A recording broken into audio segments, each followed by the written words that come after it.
talk about that. You have to talk about electrons, electron clouds to make sense of that. So here we go. So in detail, all right. If I were to draw a picture of that hydrogen atom, the lone unhappy hydrogen atom, it would have the positively charged nucleus, and it would have an electron orbiting around it. And that electron, I'm going to draw this squiggle, because it doesn't even necessarily orbit in one particular direction. It forms an electron cloud. That's what they call it. It moves so fast because the electron moves very fast, nearly the speed of light. And so like I said, so if you got your atom, nucleus in the middle, a grain of sand, that first shell electron and hydrogen's out here-ish, someplace.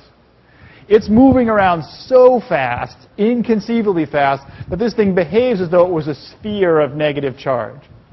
So it appears as solid. So that's why you have solidity, because the atoms on the surface of you, your electrons are moving so fast that it appears as though you have a solid surface, when in fact, actually, you are mostly empty space.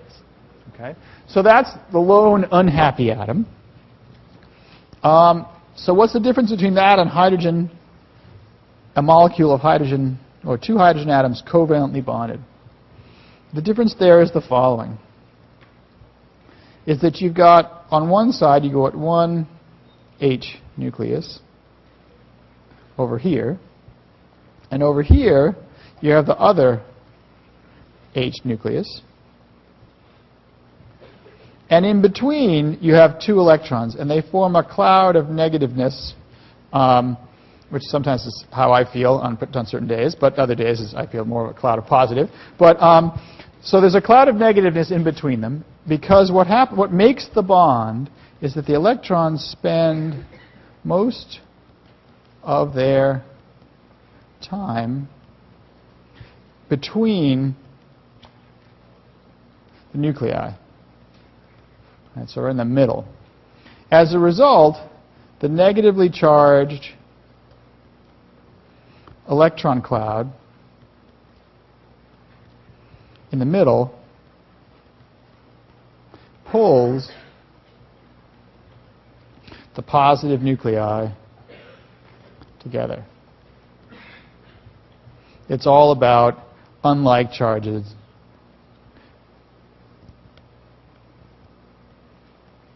Charges attract. All right?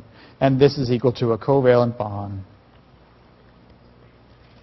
We would write this as H-H or just simply H2, two hydrogen atoms. So, all right, so what is this? Why does this cloud attract us together, right? So here's the deal.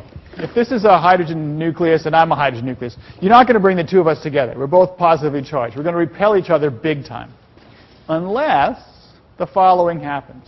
So if we wanted to bond, if we wanted to attract to one another, if instead of my electron orbiting around me and its electron orbiting around it, if our electrons spent most of their time in between us, what do I see? I see two negative charges and one positive charge. What's the net? From standing way back here, what's the sum of those two? Two negatives and one positive is negative.